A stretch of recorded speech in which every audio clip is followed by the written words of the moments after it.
Deals that are good for us, but we want them to be good for everybody. It's important. It's sometimes I'll do something that I shouldn't do because it's not very important for our country, but it's very meaningful for the country on the other side.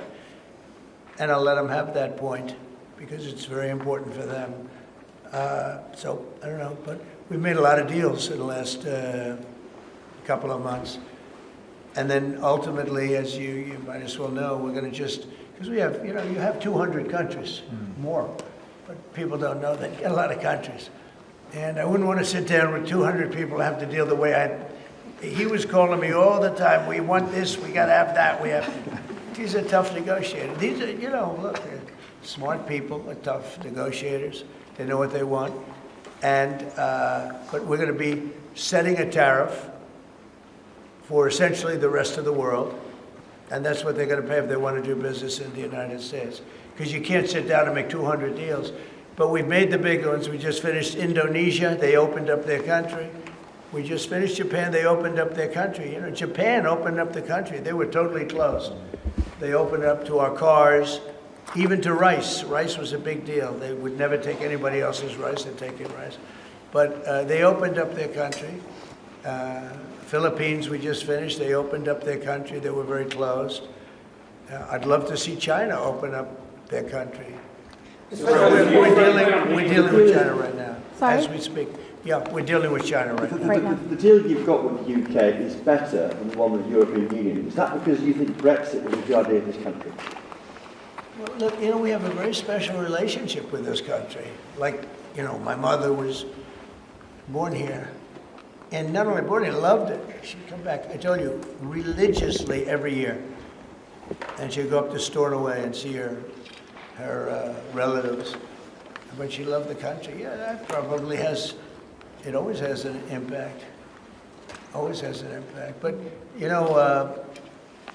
Germany has a new leader, and I think he's terrific. I think you like him too. Yeah, I think he's terrific. My father was born in Germany. Or his parents were just out. But, so, you have a lot of feeling for this part of the world. I do.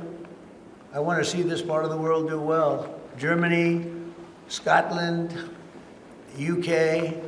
I want this part of the world to do well. All of the nations. You do feel a certain, you have a warm feeling toward apart when your parents are born essentially here, and I think maybe it's slightly different. Maybe it's not. I don't know, but maybe it's slightly different. Mr. President, how did we rule out a pardon for Ghislaine Maxwell when we landed? Is that something you would ever consider, and why? Pardon for who? For Ghislaine Maxwell.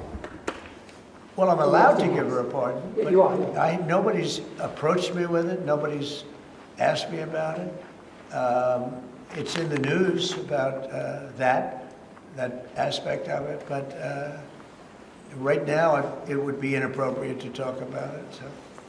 Mr. President, your opposition to offshore wind is well known. In Scotland, wind is a disaster. But in Scotland and across the UK, wind farms are. I know, it's a shame. It's not his fault. Well, I used to tell Alex Salmon. Have you spoken to the Prime Minister, and will you speak to the First Minister? All I can do is give my word. Look, wind is the most expensive form of energy, and it destroys the beauty of your fields and your plains and your waterways. And look out there. There's no windmills, but if you look in another direction, you see windmills. When we go to Aberdeen, you'll see some of the ugliest windmills you've ever seen. They're the height of a 50-story building, and you can take 1,000 times more energy out of a hole in the ground this big. This big. It's called oil and gas. And you have it there, the North Sea. This big, that nobody would even see. You can take 1,000 times more power because the wind is intermittent, it doesn't work, it's extremely expensive. All the windmills are made in China. They used to be Germany and China, now they're mostly in China. They all come out of China.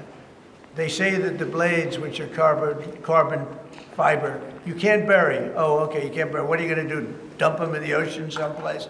Because they only last a certain period of time. And remember, a windmill has a life of 8 years, especially when they're out in the salty sea and they start to rot and to rust.